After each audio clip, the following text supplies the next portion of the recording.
Good evening, everyone. Welcome to ESC Fan TV. I know, we said we were taking a little break, but then something major kind of happened, and we kind of do need to talk about it. So here's a little special episode for you. And as you can see, I'm not alone. As always, directly below me, we have Stuart. Hello, Stuart. Hello, Elliot. How are you? Tired, to be honest. Work has been massively busy. Blame the government. But no, oh well. And then he's not alone, as you can see, we also have Nicklas. Yes, hello. We are not alone. We're in this together. You've just got a song title for everything, don't you? Obviously. Yes, obviously. And then finally, we have Gustaf from Sweden. Hello, guys, and I don't have anything catchy to say. Just hello. Well, Backstreet's back, all right. Yeah, I think he's talking to you, Gustaf, through my heart. No.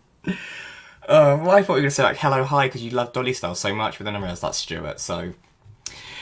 But no, let's talk about what was actually the reason to bring us out of our little hiatus, little break, which we were enjoying until, you know, the EBU decided to drop this bombshell. But more news about Eurovision 2021 has been released, and it is happening. They've guaranteed that to us. It is happening next May. But there are 4 potential ways it could happen, as we can see. We have option A, which is your bog standard normal Eurovision. Option B, where it's a socially distanced Eurovision. Option C, which is a little confusing because it's a bit half and half. We're saying some artists will be in Netherlands, some won't. And then finally, a full lockdown Eurovision, which will run as normal to an extent, but every single nation will be competing in their own nation, very similar to what Junior Eurovision are doing this November. So that is what the rundown. Obviously, we don't know when they're going to decide which plan they're going with, or when the situation changes, if they have to switch from A to B to C to D. But initial thoughts, let's just go into it. Stuart, your initial thoughts. Eurovision 2021 is definitely happening. How do you feel?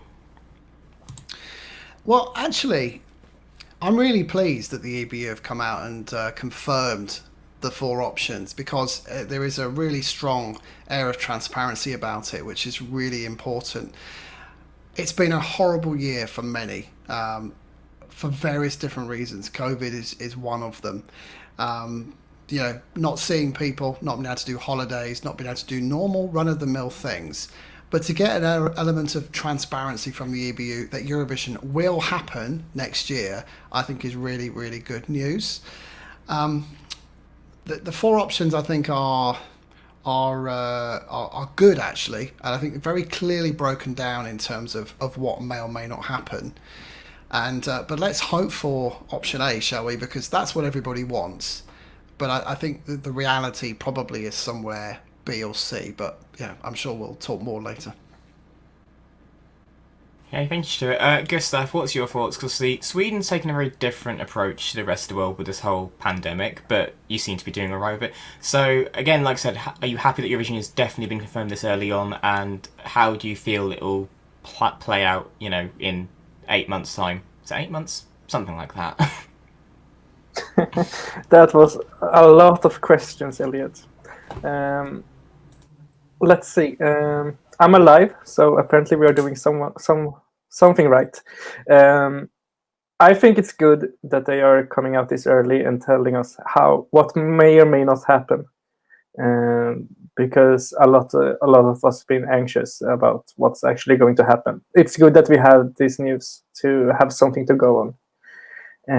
And I forgot all of your other questions, so that's what happens when you ask me like a ton of questions.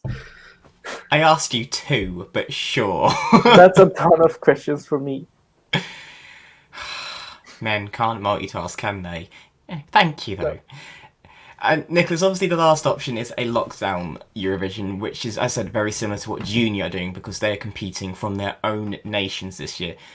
Do we think now a lot more delegations and just fans in general will be actually seeing how this will work in November to see how they can potentially translate it in May? Yeah, I've seen a lot of people mention that, at least, and I mean, it's good. The thing is, right, from a TV perspective, I'm as people may know, I have a big interest in television. I've worked in television myself. I think this is actually really interesting how they are gonna like pull this off, because obviously doing something like what they're going to do for Junior Eurovision this year is something that I can't really come up with any other show that's ever done something kind of similar to that. So I think it's a big step, not only towards what can you do in terms of the show in a global pandemic, but it's also just in general, how can you like push the limits for something like Eurovision?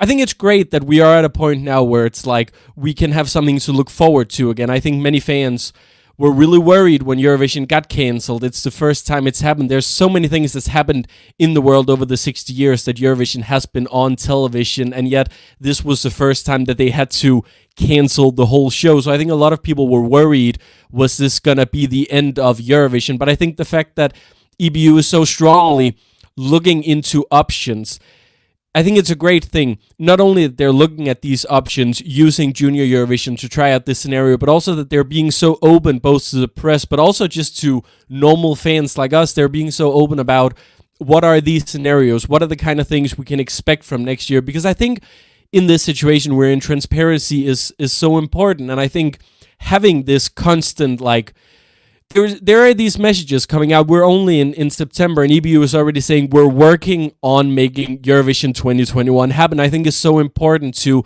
keep the brand alive, to keep the fans excited, and at the end of the day, just to have something we can all look forward to, because that's really what we're needing in these times.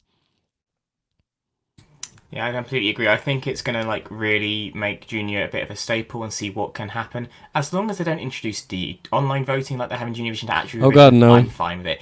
Because it's a car crash every single year. And no wonder Poland have won every single year it's been introduced, because you can vote for your own country. How stupid is that? I will always argue that point. But moving on. So obviously as well, they've announced that they're having the same hosts, they're having the same logo, they're having the same artwork, and the same staging. So it's just a redo. As you can see, like they've already said, all this will just be exactly the same as it was meant to be last year. So, Stuart, you've had a theory on this and why they are doing this, and you said this is your expertise outside of the Eurovision bubble, so can you please shed a bit of light on that and what you know? Yeah, it's actually a real simple one. It costs thousands to millions to come up with a brand concept for a large sporting or musical event, entertainment event for that matter, and it all went to waste last year. Apart from the merchandise, they got some decent mileage out of the merchandise. Think about it from a cost perspective. All they need to worry about now is changing a date. 2020 becomes 2021, and a few new T-shirts fly out. If you think about world football, and Eurovision and football don't normally go together, but let's stick with this one for a minute. Football teams bring out. Look at Gustaf. Like something's just died there. In world football teams change their kits every year. But it's the same badge. This is essentially what we'll be doing. We'll be changing the merchandise with the same badge, and there'll be a lot of stuff that we won't have seen because no one was in Rotterdam, and there'll be new stuff along the way. But this will cut the costs for the Dutch government considerably.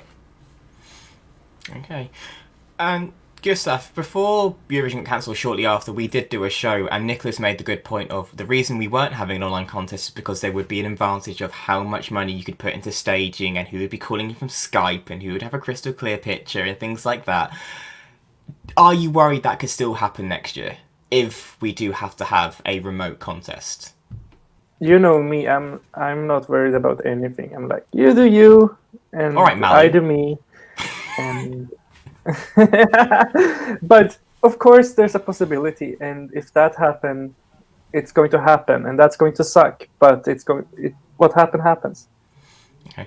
Now, Nicklas, what's your viewpoint on that? Because you were the one that said Macedonia would be calling in from Skype, so do we think we'll see like Tamara Tedesco on a very crackly screen like circa 2015 voting and it just cuts to black? Yeah, I don't hope so. I think what is interesting is what EBU came out and said pretty much right after the thing with Junior was announced, was that in the Junior Eurovision, the performances are going to be pre-recorded. And I think that is such an important factor in this, because there is so much technology and having to do this live. And another thing that I've thought a lot about when it comes to this Junior thing is that they have to make sure 100% that there aren't any cheating involved, because obviously when you're doing it remotely, it would be very easy for, I'm not going to name any broadcasters, but some broadcaster to do some of it playback. And I think the reason why they're doing it pre-recorded, and they would probably do the same for Eurovision, is one, of course, because of the technology for it. You don't want someone calling up from a crappy connection. We've seen how it is when you try to call up via satellite for the voting. Never goes very well. But I think another point is also to make sure that all the performances are in the kind of standards that the EBU sets for it. I think what we'll see with Junior is that in the rule set, there will be a specific that says like, okay, so for you to do this performance, you have to be in a room that is this big. You have to have this microphone set up. You have to have this and this to ensure that every single performance can be linked up together, that it's the same, and that no one has an unfair advantage, which I think can be a little bit more expensive for some broadcasters, and we might see some drop out of Eurovision next year because of that. But I think they'll do everything they can to make sure we don't have a crabby Skype connection. And Stuart, what's your point? Because as Nicklas said, like, you could easily cheat or disguise it or something if there's no one there to police it. So what's your take on it? Yeah, but I think the reason this is a good thing is because not all broadcasters will make it full stop. I mean, let's look at the facts now. There's 300 COVID-19 trials, vaccines in development, 33 in trial around the world. There's an active trial in the UK now, the Oxford vaccine, which was started, was tested, was stopped because someone got ill, and now they've restarted it again. The Guardian today in the UK published that they're expecting a vaccine around springtime next year. When spring? It's around April, May time. So the chances of us all going to Eurovision next year are still pretty remote. That's the facts right now. Things can change. That's the great thing about the world. Let's keep our fingers crossed. But international travel probably won't have resumed for places like Australia. And for some countries, they just will not make the trip. So what happens? Do they turn around and say, we're pulling out of Eurovision this year? Not a chance. They want to take part. So this is to allow for Australia and some other countries to take part in Eurovision next year. And how they do it, how they make it fair, it's down to the EBU to figure that one out. I wouldn't want to be that person with that job or that responsibility. But on that basis, it kind of leads you down a path of scenario B, scenario C, with scenario C being the more plausible. Scenario D is absolute worst case scenario, isn't it? Scenario C kind of has to be where we land, because I right now I'm not sure you could put any money on Australia making the trip this year or next year. No, and I think Montaigne even said that. I think some people kind of misinterpreted what she said. I don't think she said Eurovision next year won't go ahead. I think she said the possibility of her traveling to Rotterdam is... Yeah. I mean, we have to be realistic, and I think the EBU is too, and I think that's why they've put up these scenarios, is because they have to be super realistic about this, and they have to make sure that this can go ahead in... Not only can it go ahead, but it can go ahead in the fairest way possible, because obviously, if you want to do a show with half countries in Rotterdam, half countries somewhere else, it would be like, okay, but you can't do the stage in Ahoy. You can't do that anywhere, because obviously that's a big stage. It requires a full stadium. So how they're going to go about that? Would you maybe do, let's say if someone like Australia couldn't make it, would they then be able to maybe have a small audience in their studio, so you would still get that like audience feel, you would still be able to perform for someone? It's at this point, it's way too early to say, of course, but I think the EBU's biggest challenge at this point when looking at scenario C is how do we make sure this is the most fair for anyone? Because it looks like they don't want a scenario where they have to pull out of Ahoy. I think the venue puts in so much money for this contest to be held that I think pulling it out of Ahoy and into a TV studio just wouldn't work for them. So it'll be interesting to see how they can kind of do that in a fair way if some countries do have to link up remotely. Yeah, I know, like, in all the scenarios, the thing that was the one constant, was that there will be live shows from the Ahoy. So I think even if no one else is there, the hosts will be there. So they're still using obviously it won't be the same, but they're still using the venue. And, you know, like I said, it's a massive logistical headache, you know. And when I saw that from Montaigne, I did feel for her, because also, you know, she earned her spot there. And then the reality is she's probably not going to perform in front of a Eurovision crowd, even though trying for a year and a bit of waiting, it's just not going to happen, is incredibly sad. But so like Australia in just such a dire situation at the minute, it's impossible to see how they're going to get out of this. They're not even broadcasting Junior at all. They're not even showing it, and it's the first time since 2006, I think it is, they're not showing anything Eurovision related when it's happening, which is bizarre, but hey ho. I know we said about keeping it fair in option C, but also option B, a socially distanced Eurovision. Now we know Eurovision and we know Eurovision fans. They're not great at social distancing when we're at an event. We like to hug each other. We're like this. I'm pretty sure I've been elbowed in the eye once at the London Eurovision party when someone was drunk. I'm pretty sure. So, Stuart, is it plausible? Let's be honest. Like, is it plausible to have fans out there? Just reflecting on your point, you've been elbowed, and yeah, there's a lot more that goes on in the Eurovision community at local close distance. Let me tell you, it's not just elbowing. And is that from experience? Not personally. It's from what my eyes tell me.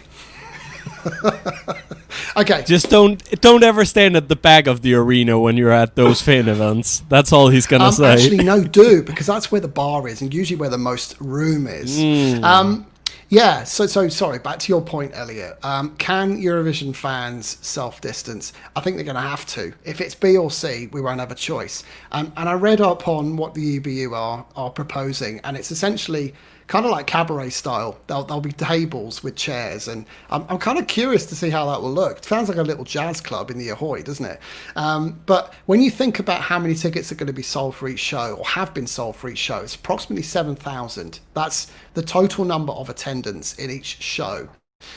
So me knowing I was going to be on today's show, Elliot, I thought I would try and do some numbers. And I'm going to say right now, there's a huge caveat. These numbers are totally wrong. So pay no real interest in them. However, it's a guide. So the Ahoy is around 32,000 square meters in size, in total capacity within their exhibition hall space, which is where the Eurovision is going to take place. If you take half of that, let's call it 16,000 square meters, and work out that, divide that by 7,000 tickets, roughly. It's about 2.3 meters squared per person. That doesn't factor in seating and whatnot already. That was pre-planned. I imagine they probably allow for about 5 square meters per person, roughly, maybe 6. You're now talking about maybe 3,000, 3.5, possibly 4,000 tickets out of 7,000. Let's play worst case scenario, 3,000 tickets, maybe slightly less. That's probably the number of people in the Ahoy next year. And given whether it's scenario B or C, they're going to raffle off those tickets. I'm just not sure how they're going to do it. I have a theory. May I share my theory? Always, the floor is yours. No, Gustaf, can we not block him out? Well, I'm running the show, so I get to decide, so yes, you may. My theory is there have been 2,300 or so OGAE package tickets sold across the world. You've got, let's say, 3,000, 3,500, say, tickets available for each show. My suspicion, if I can get my words out, would be that they will give all of those tickets, or most of those tickets, to OGAE members that have packages, and the remainder will get raffled off. That's what I would expect to happen. I could be wrong, but that would be my suspicions on it. Okay, and I said, how, as we said before, like, how do you divvy that up? Who gets priority? It could be like in what they did in Tel Aviv, where just locals were just given tickets just to fill out the arena, and if that's what they had to come to, that's what they had to come to. I mean, the Dutch are very passionate fans, whether it's in sport or music or anything. They're a passionate bunch, so it will be filled out. And I'm guessing if anyone wants to get an idea of what a socially distanced Eurovision will look like, I know our Strictly Come Dancing this year, they are doing a socially distanced one where it's tables of 4, all masked, all spread apart. So when that starts in a few weeks, that'll give us a slight feel of what it will look like. And there's been outdoor concerts which have been socially distanced in the UK and other countries, and it all seems, actually, to be honest, quite civilised and chilled out. I quite enjoy it, so I would be tempted if that's the option. But yeah, so this, it's definitely possible to do. I know here in Denmark for a while now we've had audience for some of our shows. We had a local version of I believe the original title is The Greatest Dancer. I believe it's a BBC show that we've bought. that has audience in it, and it's just like, you know, you see the rows, and then you have one person, and then you have like an empty seat, and then another person, and then behind that empty seat is one person. So it's like it's spread out that way. And I was at a concert the other day where what they did was that you went in with the people you were going to the concert with, and then you got this little piece of paper that you had to put on the seat next to you to basically show people you can't sit here, to make sure that there's always like one seat in between people. That's how we're doing it here, and there's lots of ways to do it, and it seems pretty safe. I think one of the things that's probably going to suck the most, which is if they're going to do like we do here in Denmark. In Denmark, if you go to a concert, you aren't allowed to sing along, because obviously, you know, that can spread the virus and everything. And I think a Eurovision where everyone is just kind of quiet, only clapping and stamping their feet, but not being able to yell, I think it's gonna be a weird experience. It was a very weird experience being at a concert where no one could really say anything. It'll just be like 2015 where they just get the fake cheering and fake clapping out. Oh yeah. Oh god, no. No more fake cheering. I hate it. With a full audience, they still did that. So. Does anyone know why they just added in that fake clapping effect over top in Vienna? Like, what was the point? It's awful. It was because it was raining all week and everyone was so miserable, is why it was. I mean, I get why we did it in the voting, because everyone was booing Russia, but during the events, during the performance even, I don't get it. Found it bizarre. Found it very weird. But, yeah, so that's what's going on at the minute. I just wanted to say the last few questions. How important, and this is for everyone, how important is it that Eurovision is going ahead next year? Like, how crucial is it that this event will not be cancelled for a second year running, do we think? Extremely crucial. We are talking about such a large IP here, such a important thing that relies so much on broadcasters and sponsors. And if the broadcasters and the sponsors no longer believe that this show can go on, they'll start pulling out. If broadcasters start pulling out, if we start seeing under 30 countries taking part in Eurovision, people are going to question whether or not it's going to survive. We've seen it with Junior. Junior has been down to 12 participants before and being so close to being just cancelled indefinitely. EBU needs to step up. They know that. That's why they're already out there saying next year will happen, because of course they're scared. Of course they're scared of this brand. It's a brand that survived for 60 years, the longest running entertainment show in the world. It's a big deal, and it's a big deal to many people. There are many jobs who are going to be lost if Eurovision isn't there. So it's scary, but there is a very real possibility that if it doesn't go ahead next year, the Eurovision brand will be severely damaged because of it. Very well said. I mean, I'm sure Sweden will still be there because Chris Bjorkman, like, look, I don't care if we're the only ones there. I want my 7th win. He does. Let's be honest. He won't retire till he gets it, Gustaf. You do realise, I know he's meant to leave this year, but he will not leave until he gets it. The worst part is that you're probably right. I mean, I'm pretty convinced he thought he was going to win with the Mamas, and that's why he was so happy. He's not going to leave until they match Ireland, you do realise. But I think that it's also important for another reason. It's for the fans and everyone that's looking forward to it year after year. It's just as important for us that we have this show. And especially in times like this, we need something to look forward to. We need something to make us happy and just, be there for us when we need it. I think that's important. And not as cold as Nicklas' answer. Yeah, I was gonna say that was a lot more sweeter and hard for me than whatever I said. Mine was way too corporate. I just love that. There's the corporate answer and then the fan answer. It's brilliant. Stuart, any input on how important you think it is that Eurovision is definitely going ahead the next year? Yeah, I think it's huge. I really do. And we haven't even talked about the effect on the big five and their financial contributions towards Eurovision. I mean, there's an awful lot of money that was spent in 2020 that was lost. And I think I said on a show after the announcement came in that the insurance premiums will be really, really high in 2021 as a direct result. And I want to just go on a bit further, actually, and say, actually, Eurovision is big for world entertainment. But I'll tell you why, because actually it's the biggest event in 2021 that kind of kicks off the year. Because if you think about everything else that was postponed in 2020 to 2021, and I'm thinking about the Euros in June, July next year, that's huge. And they're all members of the same EBU Broadcasting Union, and will take their learnings from what we do at Eurovision. So get Eurovision wrong, that's very bad. Get Eurovision right, that's really good. And that's a really good starting place for all other major TV programs, huge entertainment events for the rest of the calendar year and beyond. It's really, really important. Yeah. Yeah, and then also going on from that, the Olympics have been moved to next year as well. So again, another massive trial of can they manage this. I think it is really important. I'm really excited. It's definitely going ahead because there's now no uncertainty. Will it be a bit weird? Yes, but it's still happening, and that's the important thing. We're gonna get a winner. We're gonna go somewhere else. Duncan will lose his record of being he's got the record now of being the longest winner, I guess. So there's that.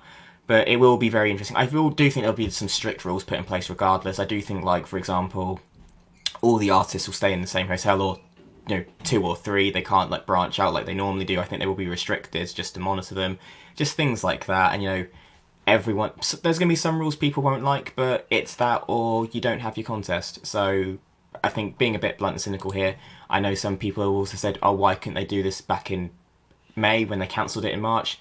You can't move a show which was meant to be on a screen to pre-recorded or in a separate studio in 6 weeks. It's just not viable from a logistical point of view, from a television standpoint.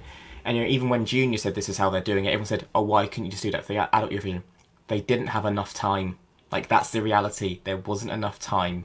And I don't know when they're announcing which one they're going with, but I think once they announce it, unless something horrifically changes, they can't really change that format just for the 40-odd broadcasters involved.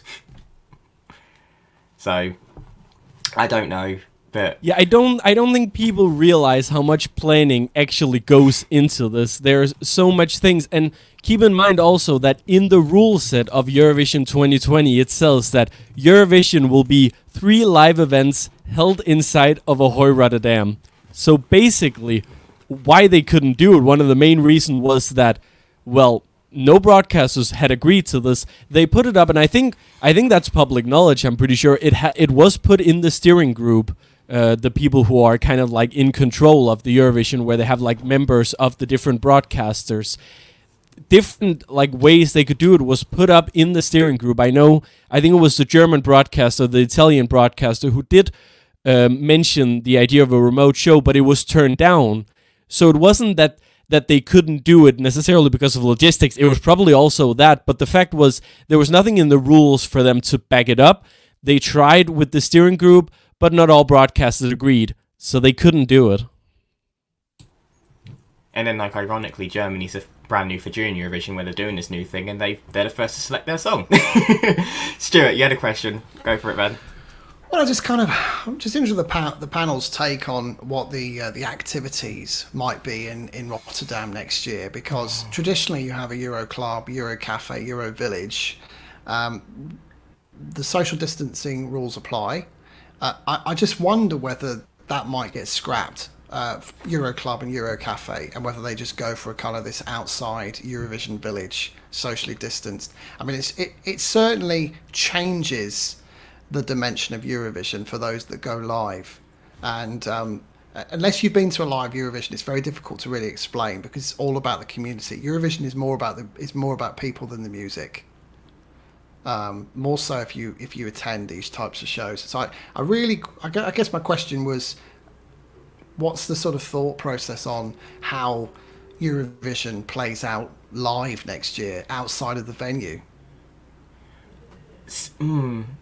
See, Euroclub, I don't think will go ahead, because again, a clubbing scenario, unless you're having a normal Eurovision, I just don't see how that would work realistically. The Euro Village, where it's outside, yeah, I can see that happening, because again, you can easily keep your distance, you can easily put things in place.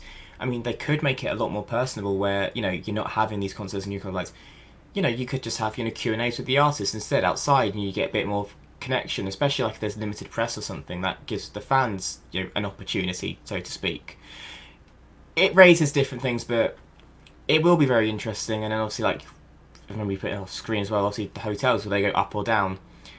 I think morally it'd be very wrong for hotels to jack up their prices for Eurovision, but some are going to, because they know some people will pay it.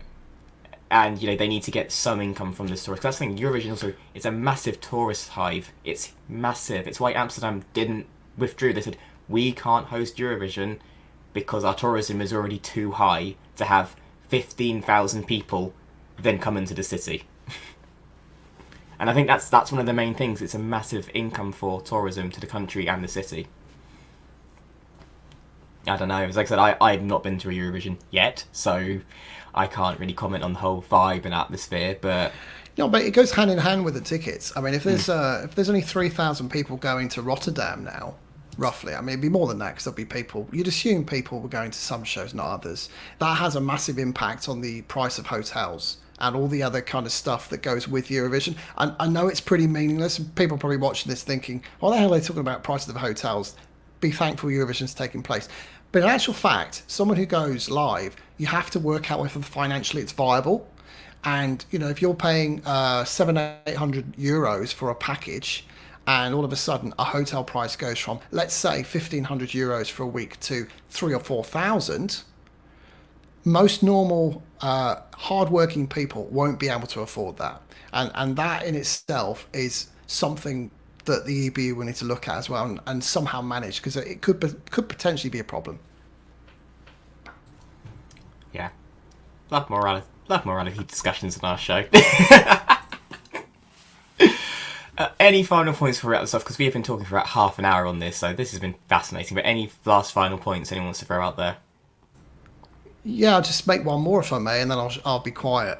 So I'm just going to combine all of the kind of the slogans from Eurovision gone by, and I'm just going to say, Europe, grab your towels, open up, let's come together.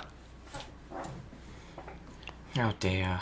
I now We need to say something now because we can't. no, I regret giving him the floor now. Look, I just want to say that, you know, let's all admit this has been a bit of a crap year, right? It's been hard being a Eurovision fan, and I know there's many people who kind of like almost went out of the fandom when Eurovision got cancelled because it felt so weird. It was the first time that we experienced this, you know, a year without Eurovision. I think the fact that they're already now saying this is gonna happen, I think it really lights up the spirit in a lot of Eurovision fans. I've seen a lot of excitement again on Twitter. People are talking, people are getting engaged. I think this was exactly the right time that EBU came out and said this. I think they're gearing up for something really special. It's going to be such a special show next year that we are really going to look forward to. I think really they've had 2 years to prepare now. They're going to have 2 years to prepare for this Eurovision. I think we're going to see, you know, social distant or not, I think we're going to see one of the best Eurovisions that we've seen in many years, because I think both the EBU and the Dutch broadcast are putting in everything they can to make sure that the Eurovision spirit is really kept alive next year. And it gives us something to do as well, so we can disagree and we'll actually have the result to prove that Stuart is wrong and I am right. Don't bet on it. About that. I don't, because you tell me to bet on stuff and then you're wrong, so I just learned not to listen to you. Gustaf, any final closing points for yourself? Well, here's for the only Eurovision that's going to be good for your liver. You do realise we can drink at home, right? And it's not as expensive. Well, it would be 15 quid a glass, it'd be for your great. liver. And you can make them as strong as you want as well, if that's dangerous. Maybe no one will vote, they'd be too hammered. Don't ruin my pot. Or maybe you want them to get too drunk, Gustaf, because that's the only way you're going to win, because you win the jury vote. And then the televote just make you sink. Now, don't come up with all those conspiracy theories. We were having such a great time here. Can It's we not get rid of him now? It's not a conspiracy theory, it's fact. Is Elliot's conspiracy theories always wrong? Let us know down in the comments below. Oh, of course they'll say I'm wrong, because I'm shitting on Sweden, so of course they're going to say I'm wrong. But I think, yeah, I have to agree with Nicklas. Like, we know it's going to happen. It's one less thing we need to worry about for next year. And, you know, some things are going to be a bit weird and a bit unusual. But by then, so many TVs and shows will be doing the social distancing. It will just be somewhat normal. And, you know, in worst case scenario, even if it's a lockdown Eurovision, it could be a lot worse. It may not even be happening. So we just need to be grateful that we are getting a proper Eurovision competition, and the artists are getting their moment. And I think that's the important thing, is that they are getting their moment and they deserve it. You know, some of them will be even waiting 18 months by the time it happens. So, yeah. But I'm looking forward to disagreeing with everyone about the music regardless, so... So, I think that's everything, so we're just going to leave it there. So, thank you very much, and as you can see, make sure you follow us on Facebook, Instagram and Twitter at ESC Fan TV on all our platforms. Make sure you like this video and subscribe. Tell us which sort of scenario do you think is going to happen and why, and which scenario you want to happen and why. And we look forward to speaking to you again very, very shortly. We'll be back soon with more best evers, more stupid conversations like this, and more national final and song reviews. You know, kicking off with Albania with Thick. They've announced that they're doing Thick for Eurovision again, so get ready for 6 hours of Albanian music for a shouting woman to win, like every year. And we promise this episode will be out before Fig. Or if not, before Sanremo. Yeah. But with that, I think everyone says thank you, and until next time, we'll see you later. Bye. Bye.